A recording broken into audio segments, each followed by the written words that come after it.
Hello dear students, तो आइए बेटा आज के इस वीडियो में हम अपना टॉपिक करेंगे force on a moving charge in the magnetic field and the motion of the charge particle in the magnetic field.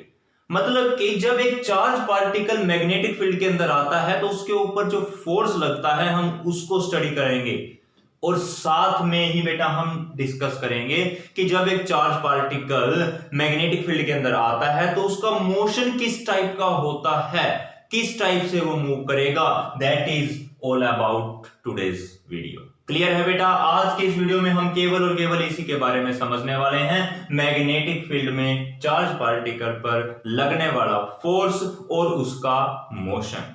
Plus में एक टॉपिक और रहेगा हमारा लोरेंट्ज फोर्स। क्या रहेगा? लोरेंट्ज फोर्स। उसमें हम डिस्कस करेंगे जब मैग्नेटिक फील्ड भी लगा दिया जाए, इलेक्ट्रिक फील्ड भी लगा दिया जाए, जब चार्ज पार्टिकल के ऊपर कितना फोर्स लगेगा। क्लियर है बेटा? ये बताइए, यहां तक समझ में आया? तो चलिए करते हैं start. Force on a moving charge particle in the magnetic field. आपको पहले ही बता देते हैं बेटा, मान लीजिए हमारे पास कुछ मैग्नेटिक फील्ड है यहां पर और एक पार्टिकल है जो कि रेस्ट पर है, तो उसके ऊपर कोई भी फोर्स नहीं लगने वाला। मान लीजिए चार्ज पार्टिकल है मेरा क्यू, रेस्ट पर है और यहां पर कुछ हमने मैग्नेटिक फील्ड प्रोवाइड किया, तो मैग्नेटिक फील्ड की वजह से इस चार्ज पार्टिकल पर कोई भी फोर्स नहीं लगने वाला। क्लियर है बेटा? चार्ज पार्टिकल के ऊपर कोई फोर्स नहीं लगने वाला। केवल और केवल कब लगेगा? जब ये चार्ज पार्टिकल मूव करेगा। क्लियर है? तो देखिए एक चार्ज पार्टिकल है मान लीजिए जो कि कुछ इस डायरेक्शन में मूव कर रहा है यहां पर with some velocity v। Clear है बेटा? ये बना रहा है यहां पर एंगल थीटा। अब एक बात और ध्यान दीजिए, मान लीजिए हमारा मैग्नेटिक फील्ड की डायरेक्शन ये रही। क्लियर है? और जो मेरा चार्ज पार्टिकल है वो भी कुछ इसी डायरेक्शन में मूव कर रहा है, तो कोई फोर्स नहीं लगेगा।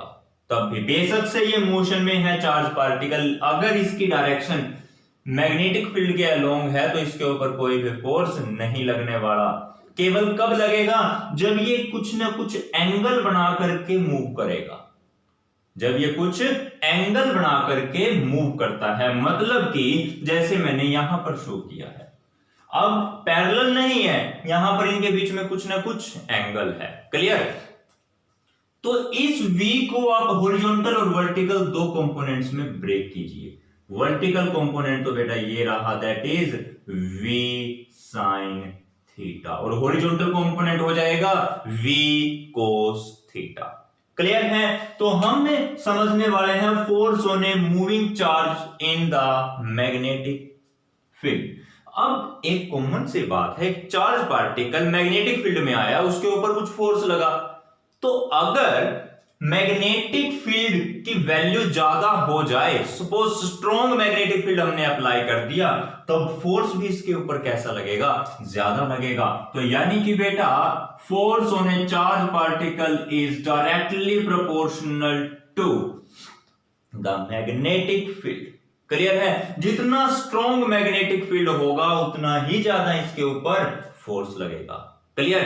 अब बात करते हैं हम चार्ज पार्टिकल की। ठीक है, हमारे पास एक चार्ज पार्टिकल है। अब अगर चार्ज पार्टिकल का चार्ज ही ज्यादा है या कम कर दिया जाए, कम चार्ज होगा तो फोर्स भी कम और चार्ज ज्यादा होगा तो फोर्स भी ज्यादा। ये भी बड़ी कॉमन सी बेसिक सी बात है। तो F is directly proportional to Q। Clear है बेटा? अच्छा, अब हम चलते हैं नेक्स्ट पॉइंट पर। देखिए चार्ज बढ़ेगा, फोर्स भी बढ़ेगा, मैग्नेटिक फील्ड बढ़ेगा तो फोर्स भी बढ़ेगा। कॉमन सी बात है। मैंने बताया कि जब पार्टिकल मूव करेगा तब इसके ऊपर फोर्स लगेगा, लेकिन एक बात और बताई कि हॉरिजॉन्टली, मान लीजिए वेलोसिटी भी सेम डायरेक्शन में, मैग्नेटिक फील्ड भी सेम डायरेक्शन में, तब कोई फोर्स नहीं लगने वाला। क्लियर? तो ये मेरी क्या है? वेलोसिटी है चार्ज पार्टिकल की। अब यहां पर आप समझिए, इसने एंगल बनाया थीटा, मैंने इसको दो हिस्सों में तोड़ा, एक तो v cos थीटा और दूसरा बेटा v sin थीटा। क्लियर है? ये कंपोनेंट हो गया v cos थीटा। तो देखिए हॉरिजॉन्टल कंपोनेंट के ऊपर तो मैग्नेटिक फील्ड का कोई इफेक्ट नहीं पड़ता, लेकिन वर्टिकली का तो इफेक्ट पड़ता है। तो यहां पर बेटा जो फोर्स है that is directly proportional to the v sin theta. ये वैल्यू जितनी ज्यादा होगी ये फोर्स भी उतना ही ज्यादा हो जाएगा। तो चलिए इन सभी फैक्टर्स को हम कंबाइन कर देते हैं। तो F की वैल्यू को मैं लिख देता हूं बेटा Q V B sin theta. Clear है? तो ये तो बेटा एक स्केलर फॉर्म में हमने आंसर को लिख लिया। इसको F को सिंपली आप FM लिख दो, force due to the magnetic field. Clear है? तो इसको मैंने बेटा FM से रिप्रेजेंट कर दिया। क्लियर? तो या फिर इसको आप सिंपली ऐसे भी लिख सकते हो ना, मतलब कि फोर्स वैसे वेक्टर क्वांटिटी स्केलर फॉर्म में हमने आंसर लिखा, तो आप ये Q V B sin theta, बात एक ही है। क्लियर है? अगर इसको हमने वेक्टर फॉर्म में रिप्रेजेंट करना है तब this force is equals to, देखिए बेटा Q तो आपका as it is V B sin theta, यानी कि V vector cross B vector. Clear है बेटा? ये होता है हमारा फोर्स का फॉर्मूला। अब यहां पर एक क्वेश्चन आता है, what is the direction of this force? What is the direction of this force? तो देखिए यहां पर FM आपको भी पता है हैज द सेम डायरेक्शन। देखिए जो इसकी डायरेक्शन है वही तो डायरेक्शन इसकी होगी, has the same direction as that of V vector cross B vector. जो डायरेक्शन इसकी है वही डायरेक्शन इस F वेक्टर की भी है। और क्या होती है वो डायरेक्शन, देखिए जरा, ये जो FM है अगर मैं इंडिविजुअली लिखूं बेटा, ये परपेंडिकुलर होता है वेलोसिटी वेक्टर के। क्लियर है? और साथ में ही ये जो FM है बेटा, it is directly proportional to, sorry it is perpendicular to the magnetic field vector. Clear है? ये हमेशा इसके भी क्या होता है, परपेंडिकुलर होता है। ये आपने बात याद रखनी है। इसके भी परपेंडिकुलर, इसके भी परपेंडिकुलर, लेकिन इसके सेम डायरेक्शन में पैरेलल। तो ये हो गई बेटा हमारी डायरेक्शन। ये आपका फॉर्मूला है on a moving charge particle into the magnetic field, that is Q V B sin theta.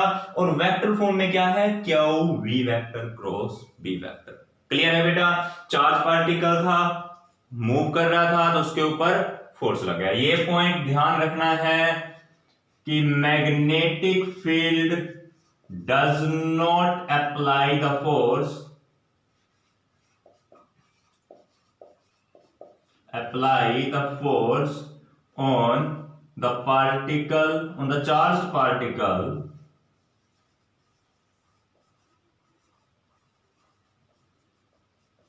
at rest। अगर चार्ज पार्टिकल रेस्ट पर है तब मैग्नेटिक फील्ड उस पर कोई भी फोर्स अप्लाई नहीं करता। क्लियर है? तो चलिए आप इसको जल्दी से नोट डाउन कर लीजिए। क्लियर है बेटा? तो ये आपने नोट कर लिया। तो अब जरा देखिए यहां पर हम कोई स्पेशल केस करते हैं। वो स्पेशल केस क्या है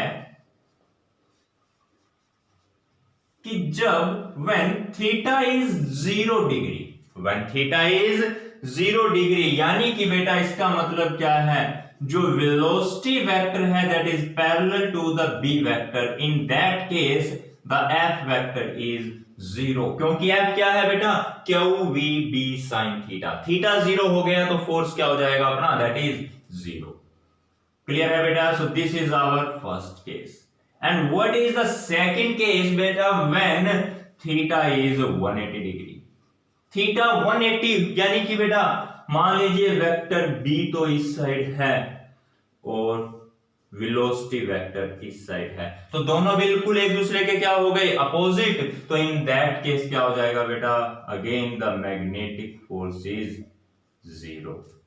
क्लियर है? ये समझ में आ गया। अब इसका एक थर्ड केस हम और देखते हैं।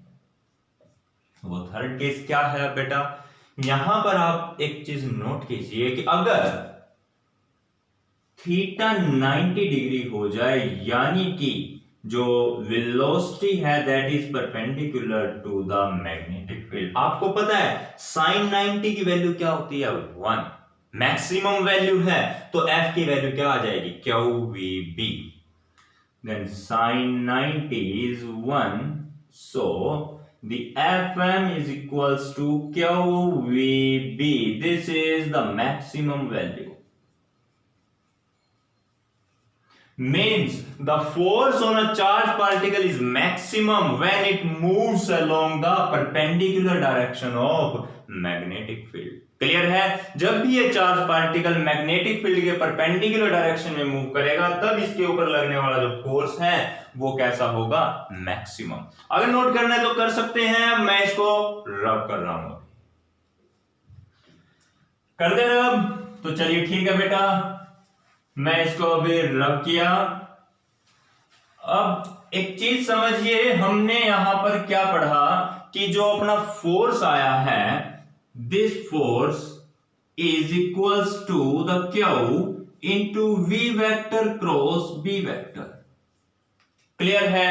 तो यहां पर आपको डायरेक्शन निकालनी है फोर्स की। Now we want to find out the direction of F vector.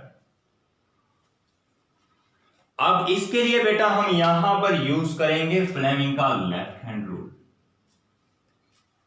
दो रूल है, और भी रूल्स कई तरीके से आप निकाल सकते हो, लेकिन हम यहां पर सबसे पहले समझने वाले हैं, that is the Fleming's left hand rule.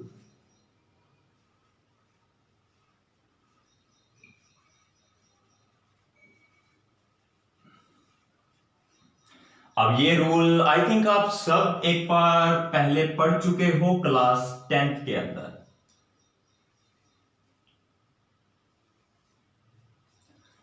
Right, आप सभी ने एक बार जरूर ये पढ़ा होगा रूल, फ्लेमिंग का लेफ्ट हैंड रूल। ये रूल क्या कहता है?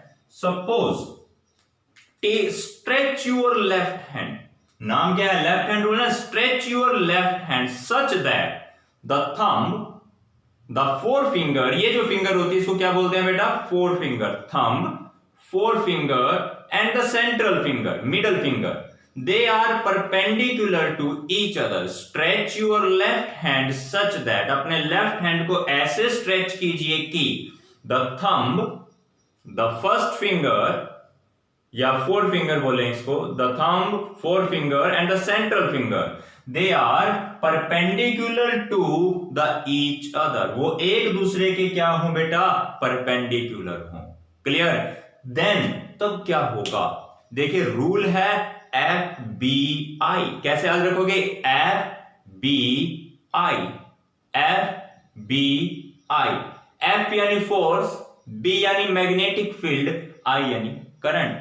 If the four finger represent the direction of magnetic field. देखिए मैं यहां से स्टार्ट करता हूं, FBI। क्लियर है?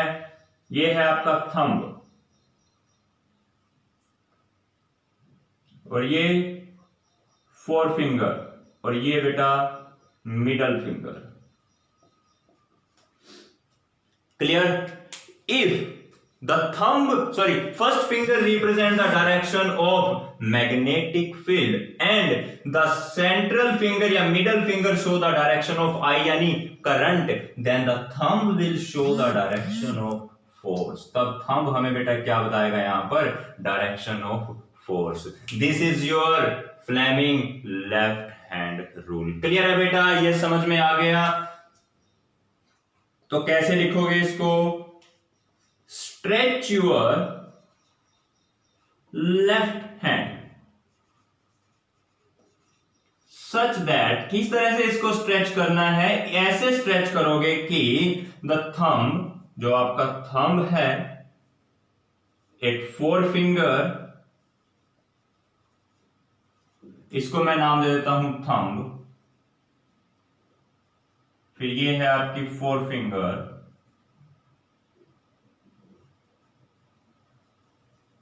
एंड द सेंट्रल फिंगर या मिडल फिंगर शो ये क्या शो करती है बेटा, sorry, central finger are perpendicular to each other. ये सभी के सभी बेटा एक दूसरे के ऊपर कैसे हैं, परपेंडिकुलर हो। हमने इस तरीके से स्ट्रेच करना, अब ये इस पे परपेंडिकुलर है, ये इसके ऊपर। एक्चुअली ये लाइन क्या है, बाहर की तरफ है, ऐसे है, तो उसको हमने कुछ इस तरीके से रिप्रेजेंट किया। क्लियर है। और तीनों एक दूसरे पर कैसे हैं, परपेंडिकुलर। ये है आपकी बेटा सेंट्रल फिंगर। क्लियर। तो इफ, अगर देखिए फोर्स को हम सबसे बाद में लेके चलेंगे क्योंकि हमें फोर्स की तो डायरेक्शन निकालनी है ना, तो सबसे पहले हम बात करते हैं बी की। If the four finger show, four finger क्या शो कर रही है बेटा, that is the direction of force, sorry direction of magnetic field, and the central finger shows, मैं शॉर्ट में डायरेक्ट लिख रहा हूं, शोज, ये क्या शो करती है, डायरेक्शन ऑफ, देखिए ये तो हो गया बेटा मैग्नेटिक फील्ड, ये शो करती है डायरेक्शन ऑफ करंट। देन अगर ये करंट के डायरेक्शन शो करती है, देन तो बचा क्या बेटा, thumb will show the direction of force. ये हमें क्या बताएगा बेटा, that is the direction of force. तब हमें जो थंब है हमारा, ये फोर्स की डायरेक्शन को इंडिकेट करेगा। क्लियर है बेटा, ये समझ में आया।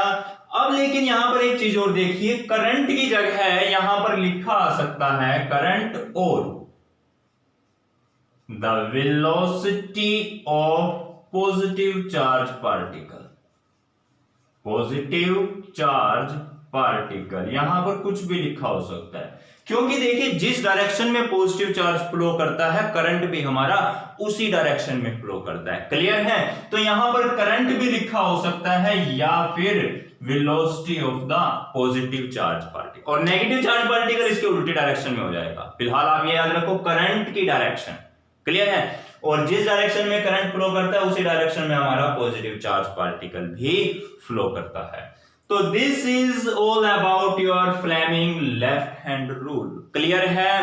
कैसे stretch your left hand such that thumb, four finger and the middle finger are perpendicular to each other. If four finger represent the direction of magnetic field, middle finger show the direction of current, then thumb show the direction of force। कैसे याद रखोगे, FBI, FBI। Clear है बेटा, समझ में आया। अगर आप इसको नोट करना चाहते हैं तो नोट कर लीजिए। नेक्स्ट रूल करेंगे वो इससे भी इजी रहेगा। क्लियर है, वो भी सेम काम करेगा लेकिन वो इससे थोड़ा सा इजी हो जाएगा। पहले आप इसको नोट कर सकते हैं।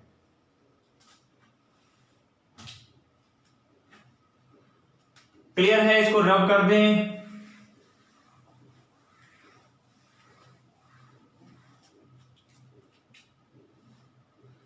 जो सेकंड रूल है बेटा अपना, दैट इज राइट हैंड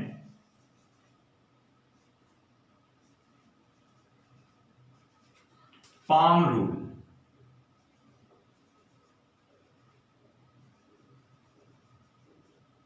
देखिए कुछ कोशिश करता हूं हाथ बनाने की, राइट हैंड,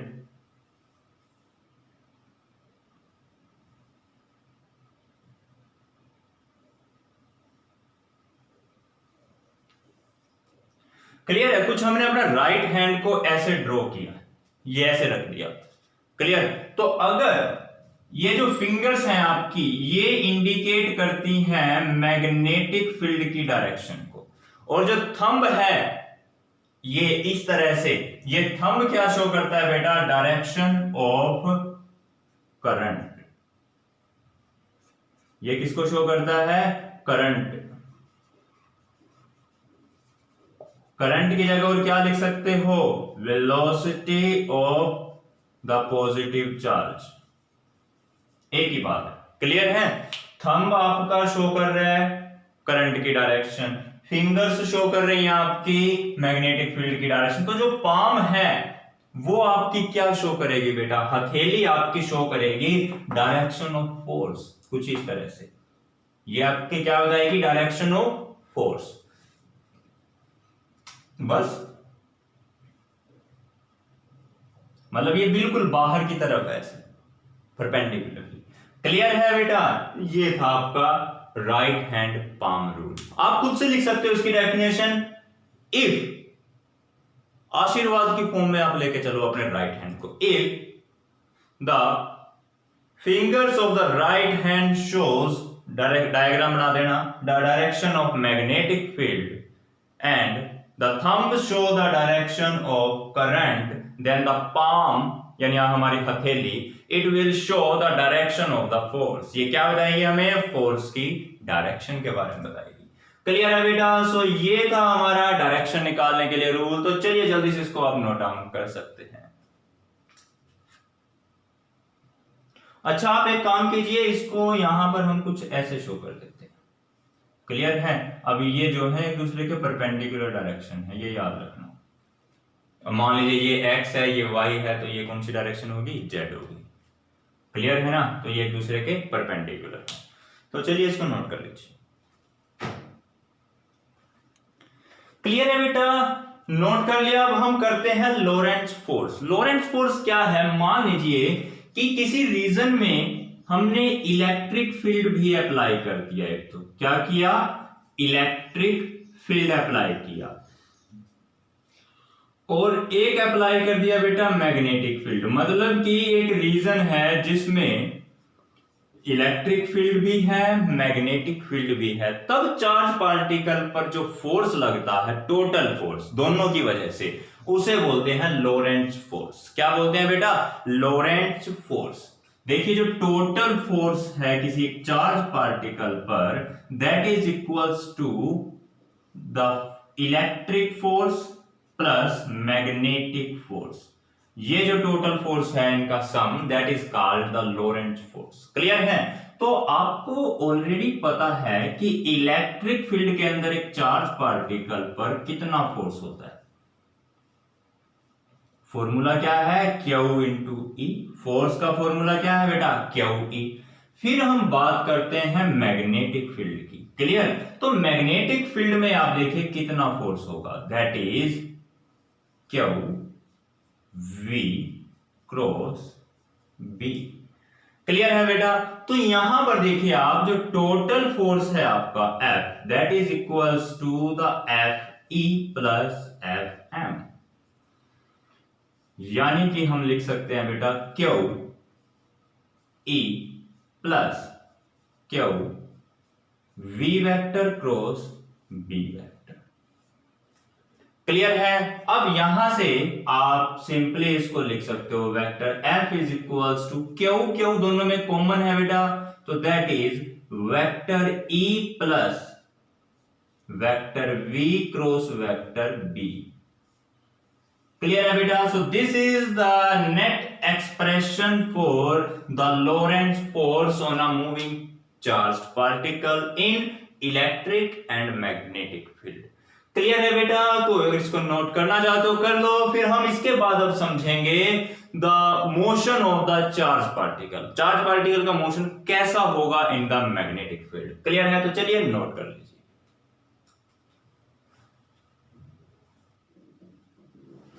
तो बेटा नेक्स्ट है अपना motion of the charge particle in the magnetic field. तो देखिए बेटा, मैग्नेटिक फील्ड में आपको पता है फोर्स चार्ज पार्टिकल पर कितना लगता है, QV sin थीटा। तो हम सबसे पहले केस लेके चलते हैं, केस 1, जब वेलोसिटी वेक्टर और मैग्नेटिक फील्ड दोनों एक दूसरे के पैरेलल हो, यानी कि बेटा थीटा कितना हो, 0 हो या 180, दोनों के केस में सेम रिजल्ट रहेगा। जब थीटा 0 होगा तो F is equals to QVB sin 0 degree. Clear है। तो F की वैल्यू क्या आएगी, QVB sin 0 डिग्री। तो साइन 0 की वैल्यू 0 होती है, यानी कि मैग्नेटिक फील्ड की वजह से चार्ज पार्टिकल पर कोई इफेक्ट नहीं पड़ा। मान लीजिए हमने मैग्नेटिक फील्ड ऐसे अप्लाई किया हुआ था सपोज, ठीक है, और चार्ज पार्टिकल ऐसे जा रहा है, तो वो ऐसे ही जाता रहेगा चार्ज पार्टिकल, कोई इफेक्ट नहीं पड़ने वाला। स्ट्रेट जा रहा था तो स्ट्रेट ही जाता रहेगा। क्लियर है बेटा? तो चले ये तो हो गया अपना फर्स्ट केस, बड़ा ही सिंपल, इसमें तो कोई ऐसी बात नहीं थी। नेक्स्ट है when the initial velocity vector is perpendicular to the magnetic field. मतलब कि जब इनिशियली जो पार्टिकल मूव कर रहा है वो मैग्नेटिक फील्ड के परपेंडिकुलर डायरेक्शन में मूव कर रहा है, तो थीटा यहां पर कितना 90 डिग्री, तो इसका मतलब F is equals to the Q V B sine 90, और साइन 90 की वैल्यू क्या है बेटा क्यू वी बी। ये कैसा फोर्स होता है? Maximum force. ये आप ऑलरेडी पढ़ चुके हो। क्लियर है बेटा? केस 2 समझ में आया, लेकिन हमें अभी समझना है यहां मोशन कैसा होगा पार्टिकल का। क्लियर? तो देखिए मान लीजिए मैंने यहां पर स्टार से क्या रिप्रेजेंट किया, स्टार मेरा क्या इंडिकेट कर रहा है? The magnetic field perpendicular to the plane of the paper, plane of the sheet लिख लेना आप, डायरेक्टली इनवर्ड, अंदर की ओर। देखिए यहां पर जरा ध्यान से, ये मैंने ऐसे स्टार लगाने स्टार्ट कर दिए। ये स्टार क्या बताता है बेटा? Direction of magnetic field.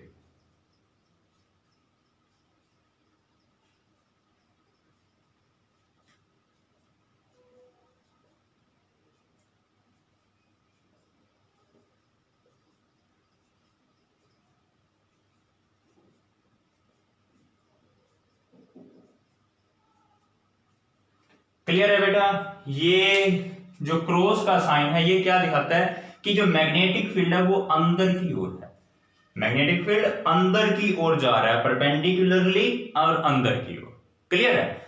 अच्छा, अब जो चार्ज पार्टिकल है अपना वो मूव कर रहा है कैसे? मान लीजिए यहां पर अपना एक चार्ज पार्टिकल है जो कि कुछ इस डायरेक्शन में मूव कर रहा है। क्लियर है? देखिए मैग्नेटिक फील्ड तो अंदर की ओर कुछ ऐसे चला गया, ठीक है, और जो पार्टिकल है वो ऊपर की ओर ऐसे मूव कर रहा है। क्लियर? तो फोर्स किस डायरेक्शन में लगेगा आपको पता है? जरा खुद एक बार समझने की कोशिश कीजिए। फ्लेमिंग का लेफ्ट हैंड रूल लगाइए। क्लियर है? देखिए एफ बी आई, बी यानी मैग्नेटिक फील्ड जो कि अंदर की ओर है कुछ इस तरीके से। क्लियर? आई यानी करंट, करंट यानी पॉजिटिव चार्ज पार्टिकल। देखिए here the Q is, Q क्या है बेटा? Positive charge particle. तो जिस डायरेक्शन में ये जाएगा करंट भी उसी डायरेक्शन में जाएगा, ये तो आपको पता है। तो अब देखिए जरा, ये ऊपर की ओर जा रहा है, तो यानी कि वेलोसिटी करंट तो ये हो गया आपका, और ये हो गया आपका मैग्नेटिक फील्ड। देखिए पहले तो इसको हमने परपेंडिकुलर किया, ये क्लियर है? तो ये हो गया मेरा अंदर की ओर मैग्नेटिक फील्ड। अंदर की ओर क्या हो गया बेटा? Magnetic field. देखिए ये मैग्नेटिक फील्ड और ये फिंगर अपनी क्या रिप्रेजेंट करती है? वेलोसिटी को। तो ये तो वेलोसिटी, ये मैग्नेटिक फील्ड, तो फोर्स कुछ इस डायरेक्शन में लग रहा है। देखिए एक चीज उस तरफ, एक ऊपर, तो एक इस तरफ होगी ना, तो हमारा फोर्स जो है वो कुछ इस डायरेक्शन में लगेगा। मतलब बेटा फ्लेमिंग लेफ्ट हैंड रूल से हमने निकालना है। देखिए ये तो वेलोसिटी की डायरेक्शन, ये फोर्स की डायरेक्शन, और क्रॉस मेरा शो कर रहा है मैग्नेटिक फील्ड की डायरेक्शन को। क्लियर है? तो आप देख सकते हैं, मान लीजिए यहां पर v वेक्टर जो है is perpendicular to the b vector. तो फ्लेमिंग लेफ्ट हैंड रूल से, by the Fleming left hand rule, Fleming के लेफ्ट हैंड रूल से जो f वेक्टर है ये परपेंडिकुलर हो जाएगा v वेक्टर के भी और b वेक्टर के भी, दोनों के ऊपर ये क्या आ गया? परपेंडिकुलर। तो अब एक बात समझिए बेटा आप, बड़ा ही सिंपल सा केस है। अगर एक बॉडी ऐसे जा रही है, ठीक है, और हमने, यह गाड़ी है, सपोज एक गाड़ी है वो ऐसे सीधी जा रही है। हमने क्या किया, इसको किसी एक स्ट्रॉन्ग स्ट्रिंग की हेल्प से इसको यहां पर बांध दिया, एक फोर्स लगा दिया, मतलब एक फोर्स से हमने क्या किया, इसको इस तरफ खींच लिया। तो क्या होगा, ये जो बॉडी है ना, ये ऐसा सर्कुलर पाथ गेन कर लेगी। कैसा पाथ गेन कर लेगी, ये सर्कुलर पाथ। क्लियर है बेटा? तो देखिए, जब भी एक बॉडी, मान लीजिए एक बॉडी ऐसे जा रही है और मैंने क्या किया, ऐसे जा रही है एक बॉडी और मैंने इसको इस तरफ से बांध लिया परपेंडिकुलर डायरेक्शन में, तो ये इसके चारों चक्कर लगाना शुरू कर देगी। तो अब ये बॉडी उधर जा रही थी, फोर्स इस पर इधर लग रहा था, ठीक है, तो ये क्या करेगी, ऐसा सर्कुलर पाथ गेन कर लेगी बॉडी। क्लियर है? और ये मेरा सेंटर है और सेंटर से यहां का जो डिस्टेंस है that is R, small R. Clear है बेटा? पहले ये बताइए, यहां तक आपको क्लियर हो गया? बॉडी में वेलोसिटी ऊपर की ओर है, फोर्स इस तरफ है, इसका रेडियस वेक्टर है आर। क्लियर? अच्छा, तो अब देखिए, फोर्स का फॉर्मूला तो अपना क्या आ गया था, क्यू वी बी। क्लियर है? अच्छा, अब फोर्स है मेरा बेटा क्यू वी बी, तो यहां पर आप देखिए जो बॉडी सर्कुलर पाथ गेन कर रही है, इसमें सेंटर की ओर एक फोर्स लग रहा है दैट इज एफ। तो सेंटर की ओर लगने वाले फोर्स को हम क्या बोलते हैं बेटा, centripetal force. So here body travel, sorry, body नहीं, particle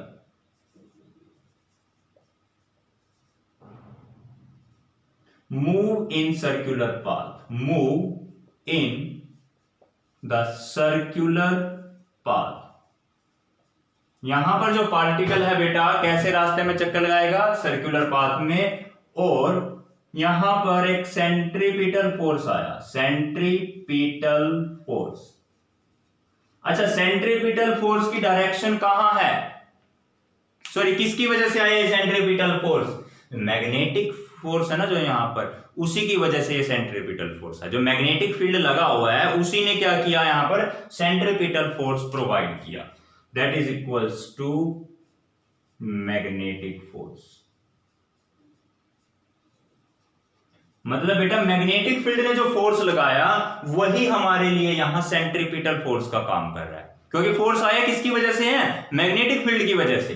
तो आप देखिए सेंट्रीपिटल फोर्स का फॉर्मूला क्या होता है, that is M V square divided by R, and that is equal to magnetic force का फॉर्मूला क्या है, जो कि हमने अभी फाइंड आउट किया था, Q V B, that is the Q V B. ये बताइए बेटा, पहले यहां तक समझ में आया कि नहीं आया? तो चलिए काम कीजिए, पहले जल्दी से वीडियो को पॉज करके यहां तक आप नोट कर लीजिए। क्लियर है बेटा? आपने नोट कर लिया होगा यहां तक। तो चलिए अब मैं ऊपर से यहां से इसको रब कर देता हूं। तो अब बेटा देखिए, यहां से इस इक्वेशन से मैं सोल्व आउट करता हूं दोबारा, यहां आर की वैल्यू में फाइंड आउट करूंगा। तो एम वी स्क्वेयर अपॉन ये क्यू वी बी को इधर डिवाइड में ले आया मैं, क्यू वी बी, और ये यहां से आर आगे सीधा चला गया। क्लियर है? तो v से बेटा ये स्क्वायर कैंसल, तो m upon Q B that is equals to your r। मतलब कि जो इसने सर्कुलर पाथ गेन किया उसकी रेडियस r कितनी थी, that is m upon Q B. Clear है? This is the radius of the circular path covered by the particle. Clear है बेटा? यहां तक आप लोगों को समझ आ चुका होगा। तो मैं थोड़ा सा और इसको रब कर देता हूं, आपने लिख तो लिया ही है पहले ही। क्लियर? तो एक चीज और समझिए, पाथ कैसा है पार्टिकल का, सर्कुलर। क्लियर है? सर्कुलर पाथ में इसका टाइम पीरियड कितना होगा, देखिए टाइम क्या होता है, distance by velocity, displacement by velocity या डिस्टेंस बाय वेलोसिटी। तो यहां पर टोटल डिस्टेंस कितना है, दैट इज जितना इस सर्कल का सर्कम्फ्रेंस, टोटल सर्कल में घूम रहा है पार्टिकल, तो उसने कितना एक चक्कर में कितना डिस्टेंस कवर किया, सर्कम्फ्रेंस के इक्वल, that is equals to the circumference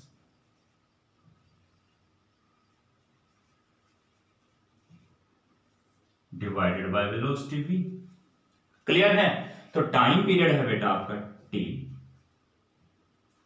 time period की अगर डेफिनेशन पूछी जाए, the time taken by the charge particle to complete the one revolution, एक चक्कर पूरा करने में जितना टाइम लिया, और एक चक्कर की पूरी लेंथ कितनी होती है 2 पाई आर, और बेटा वेलोसिटी कितनी है v। क्लियर है? तो 2 पाई बाय v, r की वैल्यू कितनी है q by m by Q B, m by Q B. तो बेटा यहां से देखिए आप t की वैल्यू आपके पास आ जाएगी 2 pi m upon Q V B.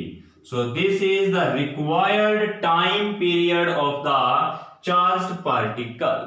Clear है बेटा? यहां तक समझ में आया?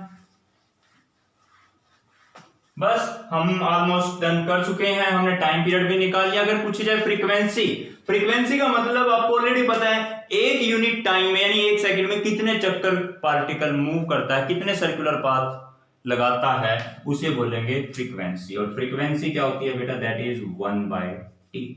क्लियर है? टाइम पीरियड को इन्वर्स कर दो, यानी इसको उल्टा करके लिख दो Q V B divided by 2 pi m। So this is your required result. Clear है बेटा? समझ में आ चुका होगा आपको। फ्रीक्वेंसी हम निकाल चुके हैं, टाइम पीरियड हम निकाल चुके हैं। सो this is the motion of the charge particle in the magnetic field when angle is 90 degree. Clear है? अब एक थर्ड केस और काफी इंपॉर्टेंट केस है, वो हम करते हैं, उसके बाद हमारा टॉपिक आज का कंप्लीट हो जाएगा। क्लियर है बेटा? तो चलिए इसको नोट कर लीजिए। एक मिनट बेटा, यहां पर कुछ मिस्टेक हो गई थी। देखिए ये एम वी था, एम वी आर की value M V by Q B. Clear है? तो यहां पर भी क्या आ जाएगा? M V by Q B. तो v से v कैंसिल हो जाएगा हमारा, तो यानी कि बेटा अपना आंसर आएगा 2 pi m by Q B. और यहां पर भी ये v कैंसिल। देखिए ऐसा क्यों हुआ? क्योंकि हमने यहां पर मिस्टेक कर दी थी ना, m को तो m लिख लिया था, क्यू बी को क्यू बी, ये v से स्क्वायर काट दिया था, तो ऊपर क्या बच गया था? v।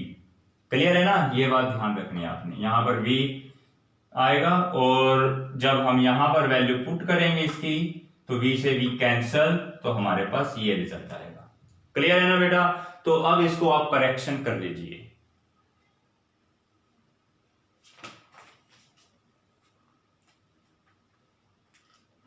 अच्छा, नेक्स्ट अब हम करते हैं बेटा अपना third case.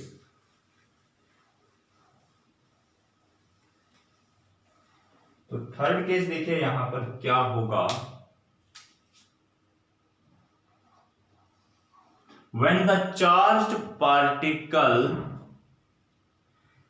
enter in the magnetic field at some angle, at some arbitrary angle, मतलब या 0 या 90 का केस नहीं है, कुछ भी एक एंगल हो सकता है। ठीक है, 0 से 90 के बीच में। तो चलिए अब वो करते हैं स्टार्ट। तो बेटा यहां पर देखिए अब केस काफी इंटरेस्टिंग हो चुका है। चार्ज पार्टिकल मूव कर रहा है एंगल थीटा बना करके with the magnetic field. Clear है? अच्छा अब देखिए हम इस v को दो हिस्सों में ब्रेक करेंगे। एक तो बेटा होगा अपना जो कि इसके पैरेलल होगा। क्लियर है? एक तो क्या है? Parallel to the magnetic field, और एक कंपोनेंट जो है इसका वो हो जाएगा perpendicular to the magnetic field. Clear है? So here v vector have the two component।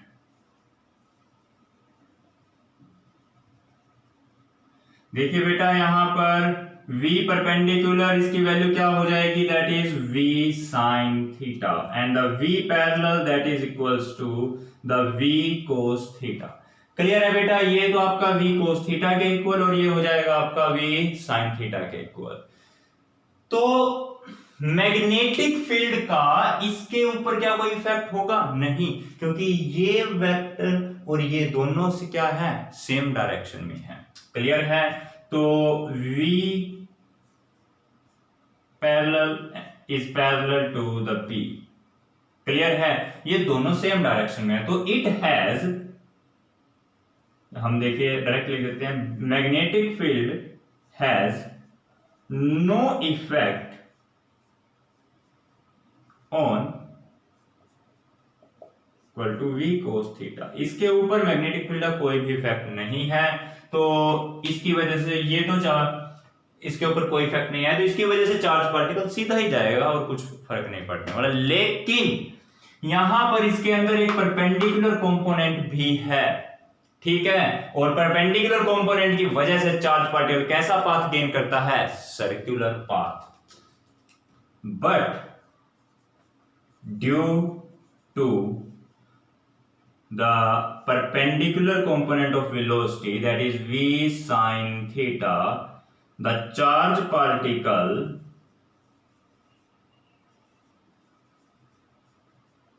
move in a circle। ये जो चार्ज पार्टिकल है बेटा एक सर्कल के अंदर मूव करता है। बात समझ में आ गई? देखिए ये कंपोनेंट जो था परपेंडिकुलर है मैग्नेटिक फील्ड और हमने सेकंड केस में भी किया है, परपेंडिकुलर की कंपोनेंट की वजह से वो सर्कुलर पाथ गेन कर लेगा, तो it will move in a circle and due to parallel component, क्या नाम है उसका बेटा, that is v cos theta. इस पैरेलल कंपोनेंट की वजह से the particle move in straight line, move in the straight line। अब ये तो बड़ी दुविधा हो गई, संकट की घड़ी आ गई। कैसे? एक ये कहता है मैं तो तेरे को गोल गोल चक्कर लगवाऊंगा, कुछ ऐसे, क्लियर, और ये कहता है कि मैं तो तेरे को आगे लेकर के जाऊंगा। तो ये बीच का रास्ता गेन करता है। वो क्या है, गोल भी घूमेगा ऐसे और सीधे आगे भी बढ़ता चला जाएगा, क्योंकि ये कंपोनेंट तो इसको आगे धकेल रहा है और ये कंपोनेंट इसको सर्कल में धकेल रहा है, कुछ ऐसे, कुछ इस तरीके से सर्कल में धकेल रहा है ये वाला कंपोनेंट, और ये इसको आगे की तरफ बढ़ाता जा रहा है। तो ये कुछ बेटा देखिए यहां से आप इस तरह से पाथ गेन कर लेगा।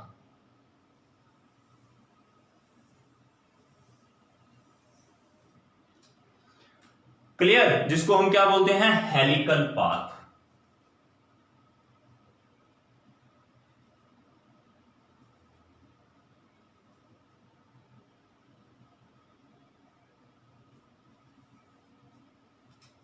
समझ में आया बेटा? क्या हुआ देखिए जरा ध्यान से, यहां पर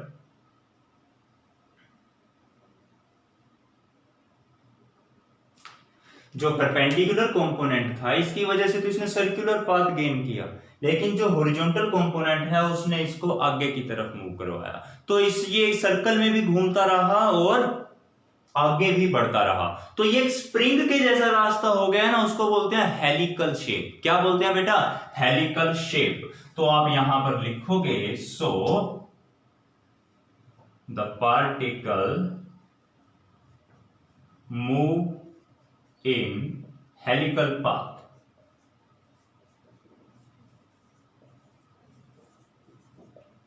क्लियर है बेटा? आई होप कि ये यहां तक जो भी मैंने करवाया है आपको, ये आपको समझ में आ चुका होगा। क्लियर है? अच्छा, अब ये आपने लास्ट टॉपिक में किया था कि सर यहां पर जो रेडियस ऑफ द पाथ है दैट इज वो कितनी होगी बेटा, mv/qb। क्लियर है? ये आप सब पहले कर चुके हो, लेकिन यहां पर जो हमारी वेलोसिटी है, कौन से वेलोसिटी की वजह से ये सर्कुलर पाथ आया, इसकी वजह से, तो हम यहां पर लिखेंगे बेटा v परपेंडिकुलर। क्लियर है? तो इसको सोल्व करके हमारे पास आएगा m, इसकी जगह आ जाएगा v sin theta upon qb। Clear है? अगर बात करें टाइम पीरियड की, तो t is equals to the 2 pi r upon v। Clear है? v में, अच्छा ये बताइए परपेंडिकुलर कंपोनेंट आएगा कि पैरेलल? परपेंडिकुलर आएगा ना, तो अब देखिए बेटा यहां पर आप 2 पाई r की जगह आप क्या लिखोगे, m v sin theta upon qb, और ये भी क्या है बेटा, perpendicular component v sin theta. तो तो v sin थीटा से v sin थीटा कैंसल, तो t की वैल्यू आपके पास आ गई 2 pi m upon cube. Clear है बेटा? तो ये आ गया हमारा यहाँ पर time period, that is 2 pi m upon cube. आप इसको नोट डाउन कर सकते हैं और आज का हमारा टॉपिक यहीं पर कंप्लीट होता है। तो चलिए जल्दी से नोट कर लीजिए। क्लियर है बेटा? नोट कर लिया? तो ठीक है बेटा, अपने नेक्स्ट टॉपिक के साथ मिलते हैं नेक्स्ट वीडियो में। तब तक के लिए bye bye, thank you and have a nice day.